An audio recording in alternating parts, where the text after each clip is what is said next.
poder retransmitir nas redes do Fonasef. Daqui a pouquinho a gente vai começar a transmissão para informar o que aconteceu na mesa de negociações que houve hoje, né? Uma parte da mesa emergencial. Daqui a pouquinho a gente já vai começar. Você pode ir compartilhando o link com os seus companheiros e companheiras, porque aí a gente vai receber o informe quentinho direto da reunião que fizemos. Então, aguardem ainda que há uns minutinhos a gente já começa, assim que resolver as questões técnicas, tá?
Boa noite a todos e a todas e a todes que estão com a gente no Facebook do Fonasef, no Instagram do Andes e em todas as redes. Eu começo dizendo que o Fonasef, o Fonacat, participamos hoje de uma mesa de negociação, é a segunda mesa da negociação emergencial. Queria começar pedindo para cada um e cada uma curtir, compartilhar, comentar, porque hoje a gente vai dar um informe sobre como é que foi essa mesa, o que aconteceu lá, como é que foi a organização dela e qual é a continuidade da nossa campanha salarial emergencial.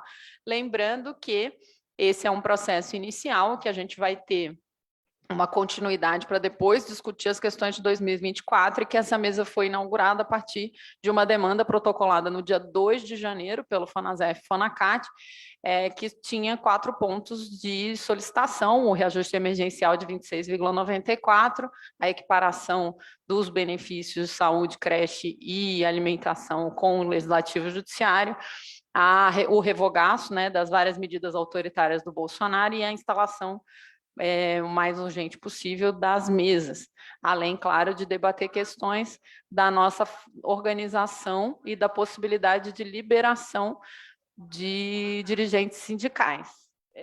Obrigada.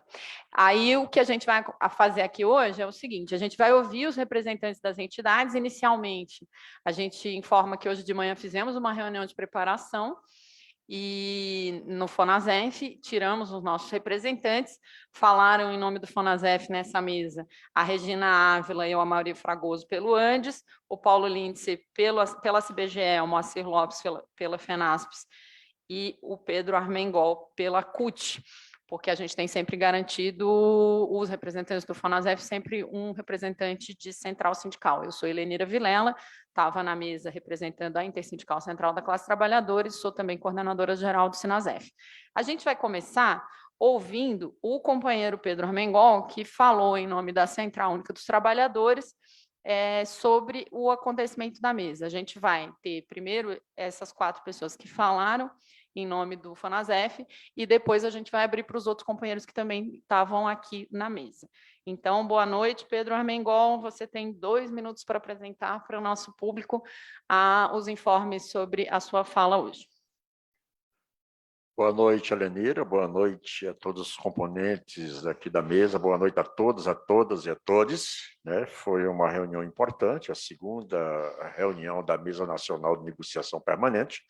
Nós ratificamos para o governo hoje a nossa posição sobre a característica emergencial dessa mesa, considerando toda a demanda represada de mais de 6, 7 anos em reposição de perda inflacionária dos servidores públicos, e dialogando com a proposta apresentada pelo governo na primeira reunião, dia 16 de fevereiro, nós colocamos que é uma sinalização importante de mudança de postura desse governo em relação aos governos anteriores, mas, porém, portanto, todavia, é uma proposta que não atende ainda, na sua totalidade, a pauta reivindicatória protocolada pelas entidades nacionais de servidores públicos federais no início de janeiro. Em relação à reposição emergencial, 7,8%, podendo chegar até 9%. Para nós, o governo tem margem, do ponto de vista orçamentário, para proporcionar uma reposição maior. Do ponto de vista dos benefícios, também entendemos que não pode se ater só ao benefício do auxílio alimentação, mas ampliar, inclusive, a discussão de reposição de outros benefícios, como auxílio saúde, auxílio creche e outros benefícios que a categoria tem, em relação à revogação de uma série de medidas, principalmente de pauta antissindicais, praticadas pelo governo anterior, também não teve nenhum avanço ainda significativo, como também a instalação das mesas setoriais, que nós consideramos extremamente importante para que a gente avance, não só na pauta geral, mas também nas pautas emergenciais setoriais, representada por todas as entidades que organizam a categoria de servidores públicos federais. O governo se comprometeu em fazer uma discussão para dentro do governo em relação à nossa contraproposta e que até sexta-feira ou terça-feira, dependendo aí da discussão interna, apresentar uma nova posição ou talvez novas perspectivas de negociação com a categoria para que a gente possa avaliar e encaminhar para o debate nas assembleias de base. Obrigada, Pedro Armengol. Eu queria, inclusive, agradecer aos companheiros Luciano Perejeno e Oscar Bahia, que estão fazendo a assessoria técnica do funcionamento aqui na sala do Andes, e também ao companheiro Giga da Cajuína, que está fazendo a retransmissão lá na rede do Fonasef. E lembrar também que a gente ainda não fez a nossa reunião de avaliação, então o centro aqui é mais informativo mesmo do que aconteceu, porque a avaliação mais política a gente vai fazer depois, encaminhar, obviamente, para as bases, na medida em que a gente consiga se reunir. Agora nós vamos ouvir o companheiro Moacir Lopes, da FENASPES, que também falou em nome do Fonasef hoje. Boa noite, Moacir. Não esqueçam de curtir e compartilhar, galera. Vai lá, Moacir. Boa noite a todos, todas e todos. Primeiro, acho que foi uma reunião importante porque consegui me apresentar para o governo aquilo que a categoria reivindica. Nós estamos colocando para o governo que nós queremos saber que orçamento ele pode fornecer a mais para negociar um reajuste maior, que seria o que nós estamos colocando. Segundo ponto, nós reafirmamos para o governo 27%, que nós tínhamos apresentado para ele como uma demanda desse setor. O terceiro ponto importante é que a gente coloca que não há uma separação entre a discussão emergencial e a LOA 2024. Porque se nós não amarrar tudo junto agora, para o governo já fazer esse aumento, corre de ficar nesse impasse até agosto e não sair nada. Terceira questão de ponto é a questão que a gente estamos dialogando com o governo para ele reconhecer as perdas, incluindo o orçamento. Reconhecer o que deve, portanto, paga-se futuro ou em breve. E o outro ponto também que nós colocamos de forma muito enfática foi que o governo tem que corrigir os benefícios sociais pensando em toda a categoria. Provavelmente os aposentados que têm um plano de saúde muito mais caro, provavelmente aqueles que não têm condição de bancar outra forma, porque o governo paga muito pouco dos per capita do plano de saúde. Então, isso foi uma discussão central. Sobre a questão também, sobre isso, nós colocamos para o governo que tem verba que não são do orçamento do salário, que está sendo utilizado, queremos saber que seria possível ampliar essa questão da correção. Foi pedido, inclusive, para fazer um programa de isonomia dos benefícios sociais com os outros poderes legislativos, judiciário também, Tribunal de Contas, até um período desse governo, começar a isonomia. E para finalizar ali a parte, nós também colocamos que nós queremos dialogar sobre a questão que está colocada ali dos inquéritos dos PAD, de uma anistia geral. Queremos discutir com ele para evitar que essa perseguição se perpetue. E aí sim, cumprir a questão do artigo 151 da OIT e atender os acordos de greve, chamar as categorias de acordo de greve. Então, no geral, foi nessa linha e a gente considera que foi importante ter feito esse debate com esse conteúdo. Muito obrigada, Moacir. Se você está aí, já consegue chamar os teus companheiros e companheiras para a gente debater o reajuste. Já me contaram aqui que tem muita gente perguntando da 10723, ela está na lista do revogaço que foi apresentado hoje, mas não foi debatida diretamente. Agora nós vamos ouvir o companheiro Paulo Lindsay, que falou em nome da ACBGE. Paulo Lindsay, boa noite. Boa noite, companheiros e companheiras. É um prazer estar aqui, dividindo espaço aqui com pessoas bastante ilustres, né, companheiros de guerra. Hoje nós saudamos o governo pelo retorno da democracia, né, pela discussão democrática junto ao governo que nós perdemos aí nos últimos 6 anos. Como todos falaram aqui, nós reivindicamos melhorias salariais e temos convicção de que o governo existe orçamento possível para isso. O governo ficou de apresentar até sexta-feira oficialmente por escrito uma proposta que seja maior do que o 7,8 e que nós vamos referendar ou não na terça-feira, dia 7, né? Então, isso é um momento importante porque nós vamos conseguir concretizar alguma proposta. Mas nós deixamos bem claro para o governo que o problema do governo não é de dinheiro, porque quase 50% do orçamento público foi destinado para a dívida pública. E se o governo diz que não tem capacidade de colocar mais 1 ou 2 bilhões no orçamento público para atender às necessidades dos trabalhadores do serviço público, a gente não concorda, né? Porque o governo, em 2022, teve uma arrecadação recorde, né? Que foi a maior arrecadação da série histórica de tributos e impostos e tributos, que chegou a mais de 2 trilhões e 200, um recorde em relação ao ano anterior de mais de 400 bilhões. A gente sabe que o orçamento proposto não foi pelo governo Lula, mas foi o orçamento que o Lula herdou e que nós queremos que daqui para frente a gente possa avançar nas conquistas, na melhoria e no fortalecimento das carreiras do serviço público para que a gente possa efetivamente trabalhar os melhores serviços públicos para a sociedade brasileira. Tá? Um abraço e estamos na luta aí juntos, companheiros. E é importante ressaltar, né, Paulo Lindsay, que você foi muito aplaudido quando saudou e deixou a nossa solidariedade aos companheiros e companheiras do IBAMA, que sofreram aí com atentados, né, e isso, serviço público, a gente tem que colocar, inclusive, a vida em risco, e a gente não devia ser assim, a gente tem que ser valorizado, então que bom que você lembrou e a gente deposita aqui nossa solidariedade aos companheiros do IBAMA. E agora a gente vai ouvir o companheiro Amaury Fragoso, do Andes, que foi, na verdade, quem falou, o Andes foi a entidade que falou primeiro por nós, né? Então, Amaury, boa noite. Boa noite, companheiros e companheiras. Eu acho importante ressaltar aqui nessa live que a gente está fazendo aqui apenas as primeiras impressões sobre a reunião com o governo hoje, né? O FONASEF vai se reunir e vai fazer uma avaliação do que aconteceu hoje com a maior complexidade que o tema merece, né?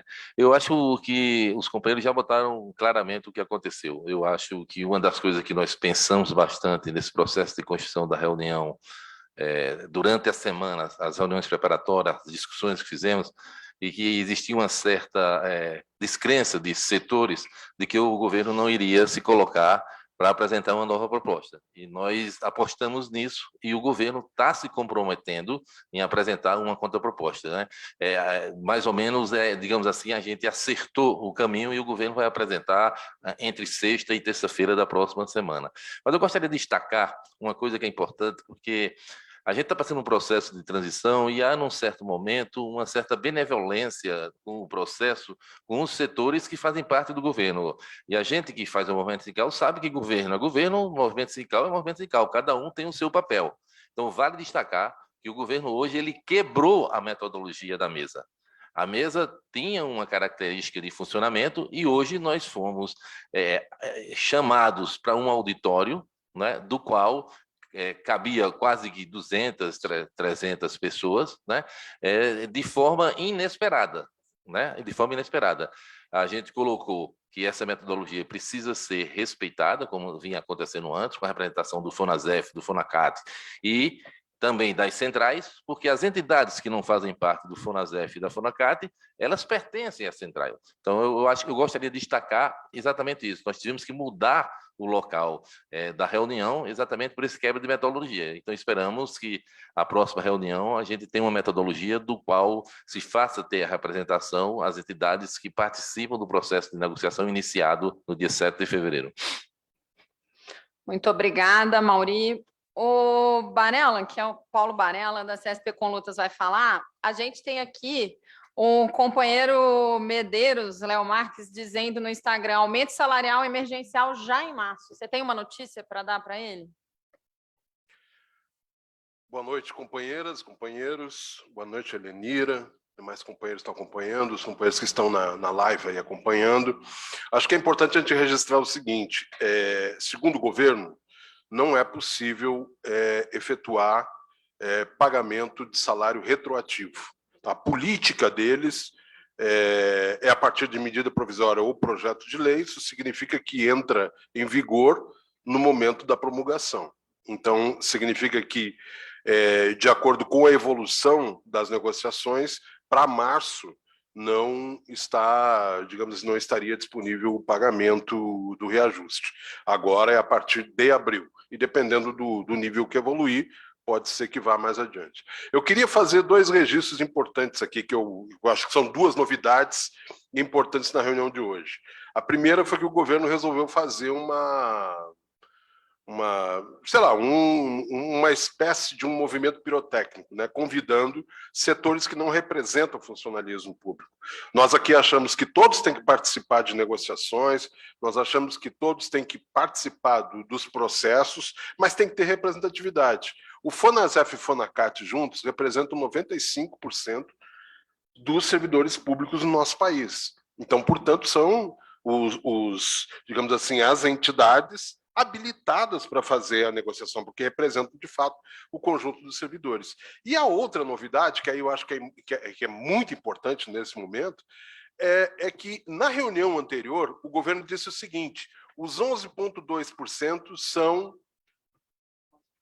inadiáveis, ou seja, aliás, eles são inegociáveis. Não tem como mudar isso. Nessa reunião de hoje, já admitiu que pode apresentar uma contraproposta em cima da proposta dele na próxima sexta-feira e depois nós vamos negociar no dia 28. Então, acho que a importância, dia 7, é verdade, a importância nesse momento é que nós nos organizemos, continuamos com o processo de pressionar o governo para ver se a gente melhora, né, tendo como horizonte os 26,94, que é a nossa reivindicação aprovada em assembleias.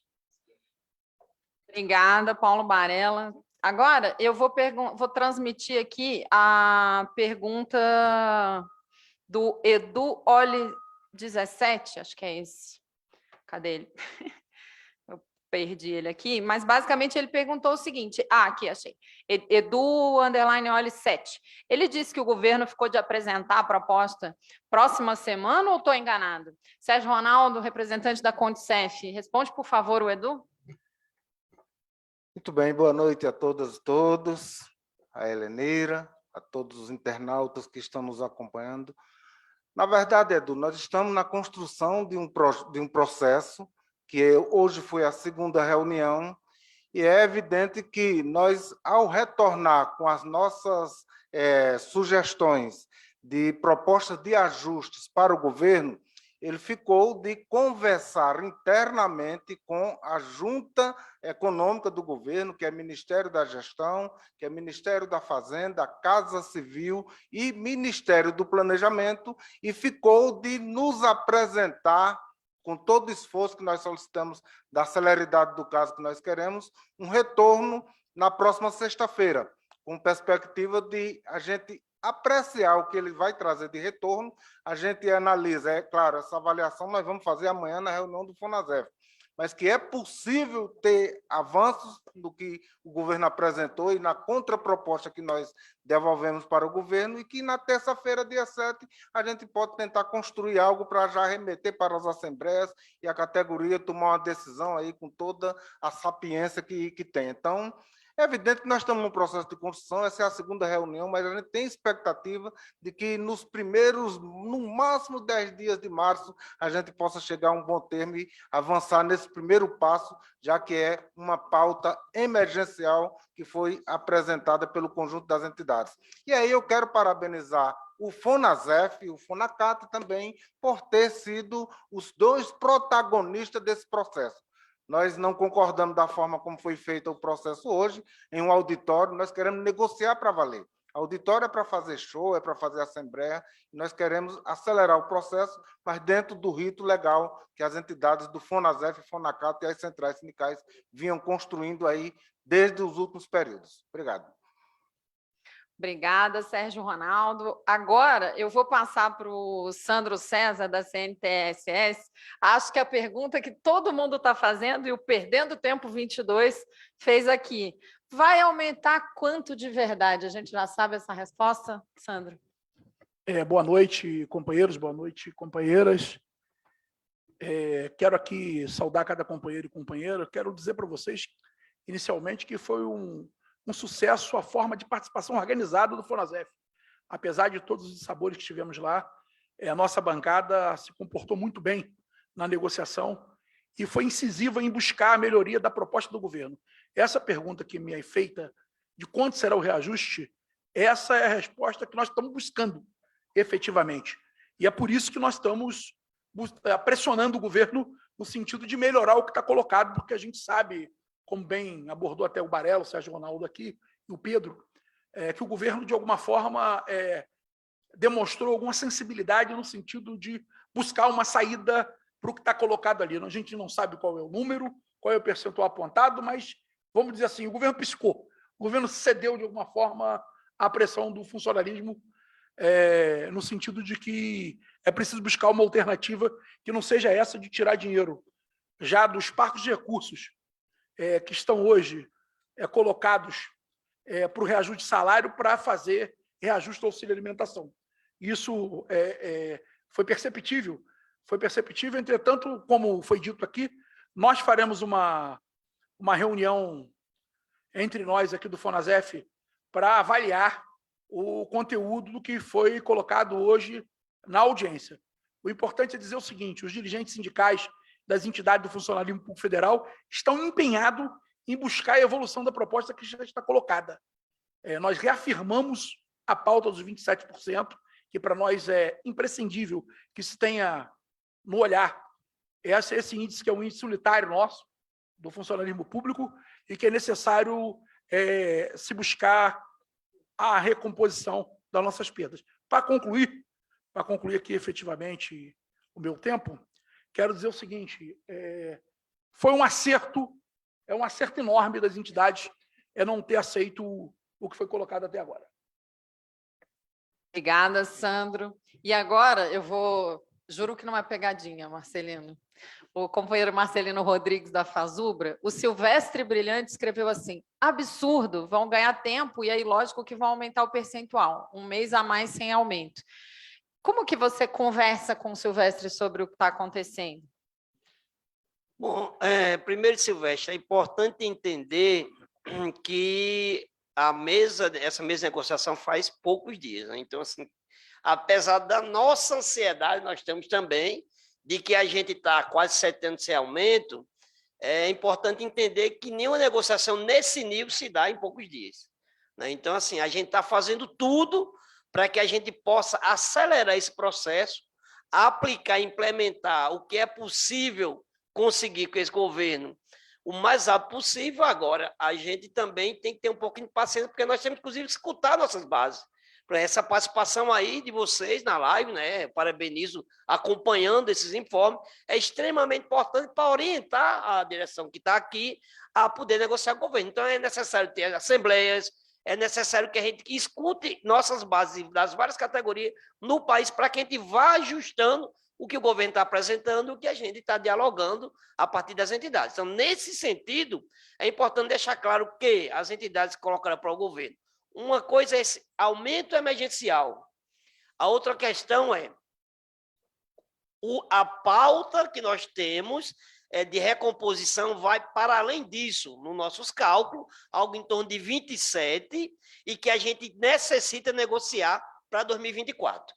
Então, nesse sentido, a gente está tentando acelerar esse aumento emergencial com algumas pautas que não são só salariais, mas que essa mesma negociação continua em andamento para a gente recompor as nossas perdas já para 2024, quando o governo apresenta o novo orçamento. Então, um pouquinho de paciência que nós vamos chegar lá. Obrigada, Marcelino Rodrigues. E agora eu vou passar para o Davi Lobão, que é o representante do Sinasef. Lobão, eu vou ter que te fazer uma pergunta que não é só sobre a mesa de hoje, porque a maior parte da nossa audiência aqui está perguntando sobre a mesa de ontem, e você estava lá. Eu vou dar o exemplo aqui do Pedro Demenec, que está perguntando, por favor, vocês têm alguma informação sobre a portaria 10723? E aí você pode falar disso e depois falar da nossa negociação hoje também, por favor. Opa! A portaria 10.723, ontem teve uma mesa de negociação. Está pegando, não? Aquela câmera ali. A câmera aqui. Então, nós conversamos ontem com o governo, onde ele apresentou a proposta para a gente. Não chegamos a um acordo. O governo insiste em criar confusões, em criar dificuldades para a redistribuição. Mantém a leitura de que não pode fazer redistribuição em estado probatório, não pode fazer quando responde PAD ou tem uma sindicância, e essas questões para a gente são muito importantes, que contrariam a lei, nós não concordamos com isso, mas o governo assumiu o risco de apresentar essa proposta, vamos ter que procurar outros caminhos para fazer essa luta. Então, não se chegou a um acordo com o governo insiste em manter esses empecilhos para a redistribuição, e o que nós estamos dizendo ao governo é o seguinte, e aí é a grande divergência que nós temos com o governo: a redistribuição é boa para o serviço público, sim ou não? Ele acha que a redistribuição só é boa para o servidor, por isso tem que criar empecilhos. E nós achamos que a redistribuição é boa para o servidor e é boa para o serviço público, tem que criar facilidades. Então, é nessas diferenças que aparecem aí alguns empecilhos para que possam ocorrer as redistribuições. Então, ele vai revogar 10.723, apresentar uma outra portaria que faz avanços, mas mantém aí, né, algumas proibições que nós achamos muito ruins, muito, inclusive, ilegais, para que essas retribuições sejam feitas. Então, vamos ter que discutir como continuar essa luta. Sobre a reunião de hoje, eu queria chamar a atenção duas coisas que eu considero importantes nos informes. O governo apresentou uma proposta para a gente com reajuste em março, mas ele abriu a reunião hoje dizendo que não tinha condições de dar mais reajuste em março. Ora, ele sabia que a reunião era dia 28. Né? Ele sabia que a reunião era dia 28. Então, a nossa resposta, se a gente dissesse sim à proposta do governo, ela estaria inviabilizada, porque não tinha tempo hábil para fazer ela em março. Então, isso é importante colocar. O próprio governo reconheceu isso. A segunda coisa é o formato. Né? O formato apresentado na reunião é algo que não houve negociação. Nós expomos as nossas posições, que já tinham sido expressas por escrito ao governo há mais de uma semana, né? Então, nós só fizemos reforçar o que estava no papel, o governo escutou e fez. Tá bom, vou me levantar e sexta-feira eu posso dar uma resposta para vocês. Me perdoe, né? Essa não é o mecanismo de uma negociação. Isso não acontece negociação desse jeito. Negociação, eu faço uma proposta, você faz outra e a gente vai avançando. Né? Lembrando uma coisa que eu acho que é muito importante nesse informe. Todas as entidades que têm compromisso efetivamente com a sua base, tem assembleia amanhã, tem Assembleia sexta-feira, porque todos estavam esperando hoje uma mesa de negociação, né? E isso amanhã e depois vamos olhar um para o outro e dizer o seguinte, e aí? Nós não negociamos. Então, vamos participar dessas rodadas de Assembleia, vamos fortalecer a nossa luta. A luta do Queremos Mais é muito importante que se mantenha, porque o governo vai responder a nossa proposta na sexta-feira. Acho muito importante que a gente continue mobilizado. Obrigada, Lobão. Então, só respondendo aqui rapidamente, a Marine Sandréa Kunz perguntou, então só receberemos reajuste do salário de abril pago em maio? É isso. A gente vai ter, se fechar a negociação na semana que vem, vai ter uma medida provisória, essa medida provisória sendo aprovada, entra em vigor, o governo roda a folha e a gente recebe efeitos financeiros em maio. E, na verdade, a medida provisória não precisa ser aprovada. Obrigada, Paula, é verdade. A medida provisória entra em vigor na data da edição e depois vai ser avaliada pelo Congresso, mas ela já entra em vigor, ele já roda e efeitos financeiros em maio. A outra pergunta da Dayana AP Franco, em números, qual foi a proposta real da categoria, a do governo e qual a previsibilidade real?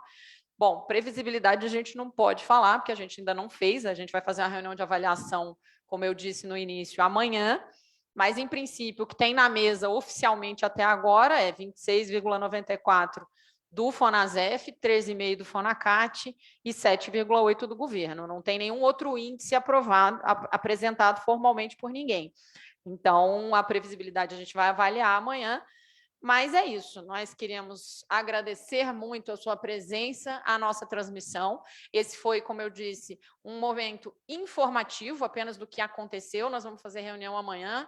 Fique atento às redes dos seus sindicatos e aqui do Fonasef, o Voz do Servidor, porque a gente vai transmitir para vocês, via documentos ou vídeos, outras informações sobre a avaliação e, o mais importante, continue mobilizado e mobilizada, pressionando o governo, reajuste já, e o Fonasef segue na luta. Um grande abraço a todos e a todas, e agradecer de novo ao Luciano Perejeno, ao Oscar Bahia e ao Giga pelo apoio técnico para a gente conseguir realizar essa transmissão. Um abraço, sempre na luta.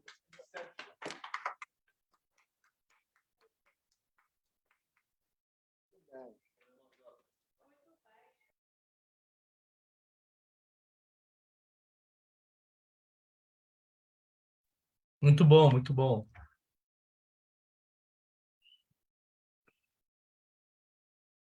E aí, Oscar, tá aí?